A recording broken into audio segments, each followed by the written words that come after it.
Le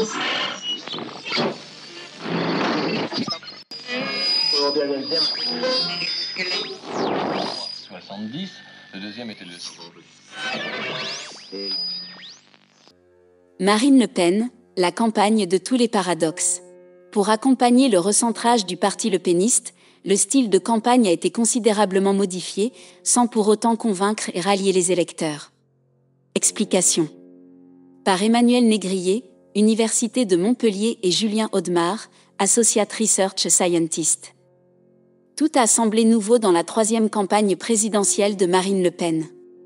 En 10 ans, elle a vu évoluer, au premier tour, son capital de voix de 6 421 426 en 2012 à 7 678 491, puis 10 638 475 au second tour, en 2017, et enfin à 8 136 369 le 10 avril dernier.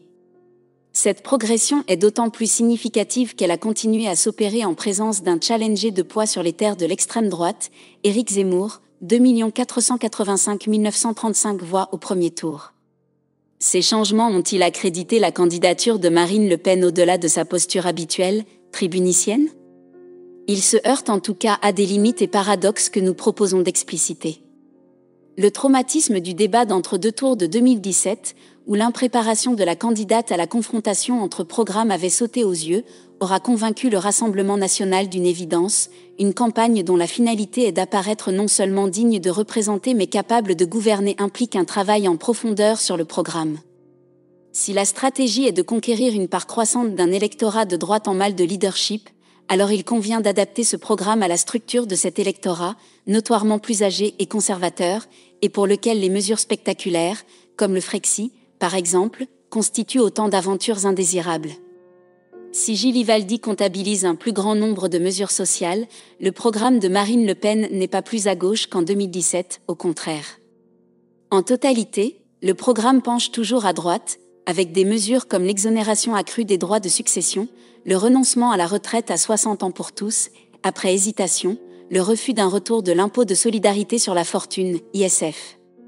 Sans parler, bien sûr, de ce qui reste symboliquement le pilier social et économique du programme Le Pen, une discrimination assumée et systématique entre Français et étrangers sur les prestations sociales, sanitaires ou éducatives. L'évolution en matière de communication est cependant patente, et elle est notamment due à une mutation dans l'entourage de Marine Le Pen dont l'essentiel de la campagne 2017 avait été capturé par Florian Philippot.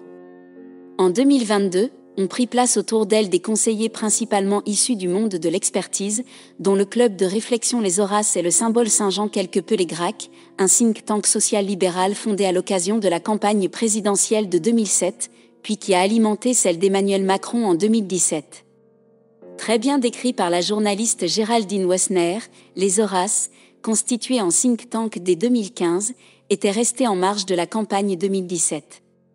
S'il ne faut pas en exagérer le nombre ni l'importance au sein des élites françaises, des renforts précieux sont arrivés de membres de cabinets ministériels, d'énarques, de représentants de secteurs médicaux, sociaux et économiques, à l'image de Jean-Philippe Tanguy, ESSEC, Sciences Po Paris, l'ancien collaborateur de Nicolas Dupont-Aignan, devenu à 35 ans directeur adjoint de la campagne de Marine Le Pen.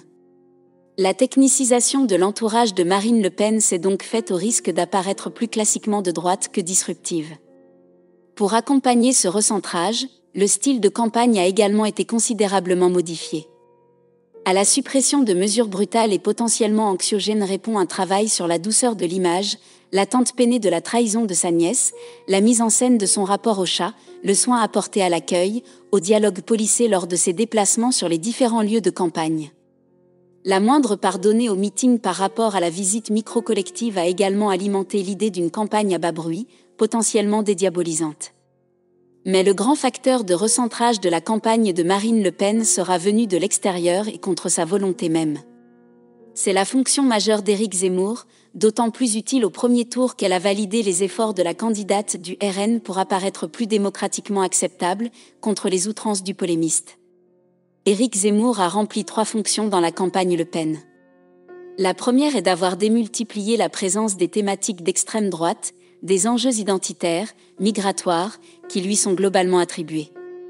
Vociféré, par Zemmour, et transformé en programme d'action publique, par Le Pen, ces thématiques ont en quelques mois ouvert la fenêtre d'Overton des opinions dignes d'être débattues dans l'espace public. Selon Joseph P. Overton, 1960 à 2003, l'élargissement de la fenêtre des opinions est un travail qui consiste à faire passer des idées d'abord considérées comme impensables à radicales, puis raisonnables, puis populaires et enfin conduire à l'adoption de politiques publiques. Parmi ces idées, en 2022, figure bien sûr la théorie du grand remplacement avec laquelle ont joué jusqu'à certains représentants de la droite républicaine, Valérie Pécresse en tête. La deuxième fonction d'Éric Zemmour est d'avoir porté la fonction tribunicienne assortie d'une radicalité assumée qui, en retour, a servi de paratonnerre à la candidate RN. Le meilleur exemple est ici la référence, passée au rêve d'un Poutine français qui, par son outrance, a comme protégé Marine Le Pen de mentions trop insistantes à ses liens, au moins aussi clairs, avec le président russe et son entourage, notamment bancaire. À l'occasion du débat du 20 avril, leur évocation par Emmanuel Macron n'a pas manqué de la déstabiliser. La troisième fonction Zemmour est enfin électorale. Tandis que l'extrême droite, au fil des années, se révèle assez haute au premier tour dans une élection majoritaire, elle pâtit au second d'une absence de réserve, de ralliement. Cette fois, le capital Zemmour, avec une pénétration dans des segments ésérétifs au vote Le Pen, se révèle disponible pour un second tour plus ouvert, si tant est que les deux puissent additionner. Carte de voix RN avec un focus sur la région Occitanie. Stéphane Coursière et Cepel, fourni par l'auteur Carte Reconquête. Avec un focus sur la région Occitanie. Stéphane Coursière et Cepel, fourni par l'auteur. La carte du premier tour montre combien les deux électorats se distinguent à l'échelle interrégionale. Cependant, en faisant une focale sur la seule Occitanie, on voit aussi que l'électorat Zemmour est fort sur les zones même où le vote Le Pen est élevé, Aude, Gard, Pyrénées-Orientales, Hérault. On peut étendre ce constat à l'ensemble du littoral. Marine Le Pen atteint 26,6% contre 14% à Éric Zemmour dans les Alpes-Maritimes, les mêmes sont à 26,2% et 10,8% dans les Bouches-du-Rhône, 30,6% et 13,3% dans le Var. Mais dans cette carte des reports possibles pointe peut-être un des paradoxes de la campagne de 2022 de Marine Le Pen, qu'il faut maintenant souligner. Une première limite de la stratégie de campagne de Marine Le Pen s'illustre dans la distribution spatiale des votes en sa faveur. La comparaison entre les cartes de 2017 et 2022 fait d'abord état de la grande stabilité de l'électorat RN. S'il y a bien, dans une certaine mesure, extension du soutien électoral à Marine Le Pen, il ne s'agit en rien d'une généralisation qui témoignerait de la banalisation du vote d'extrême droite. La carte du vote RN du dimanche 10 avril laisse apparaître des lacunes précisément là où la dédiabolisation pouvait avoir son effet. C'est d'abord le cas des centres urbains où la candidate du RN affiche un déficit d'autant plus considérable dans un contexte où la mobilisation est relativement homogène d'un territoire à l'autre. Au sein des communes de plus de 100 000 habitants, Marine Le Pen n'a obtenu en moyenne que 12,3% des suffrages exprimés, contre 29,5% pour Emmanuel Macron et 31,3% pour Jean-Luc Mélenchon. C'est aussi le cas dans la partie ouest du pays, traditionnellement plus rétive au vote RN, la ligne de démarcation du vote reliant Le Havre et Perpignan persiste, malgré la progression des scores du RN sur une très grande partie du territoire métropolitain, aujourd'hui comme dans les années 1980. À cette première limite s'en ajoute une d'ordre sociologique. La modération du discours ne s'est pas traduite par une progression du vote RN au sein des franges supérieures, et ce dernier reste pour l'essentiel un vote populaire. Ce paradoxe tribunitien est d'autant plus préjudiciable à Marine Le Pen dans sa quête du pouvoir que le vote en sa faveur se heurte à l'obstacle du vote Mélenchon, lui aussi très performant au sein de segments des classes populaires, petites fonctions publiques, électorat d'origine immigrée, majoritairement hostile à l'extrême droite. Ces deux limites font que l'électorat du RN reste sans doute encore trop spécifique pour espérer une victoire au second tour de l'élection présidentielle, malgré l'intensification de la campagne de la candidate notamment dans l'Ouest. Enfin, la stratégie de campagne de Marine Le Pen se heurte à une troisième limite, cette fois-ci d'ordre politique. Celle-ci, bien visible durant cet entre-deux tours, se décline en trois éléments. Le premier pointe les limites de la carte de l'expertise. Le débat du 20 avril 2022 en a apporté la démonstration. Souvent embarrassée et en défensive sur les points les plus techniques de son programme, elle a échoué à déstabiliser le candidat sortant sur son bilan.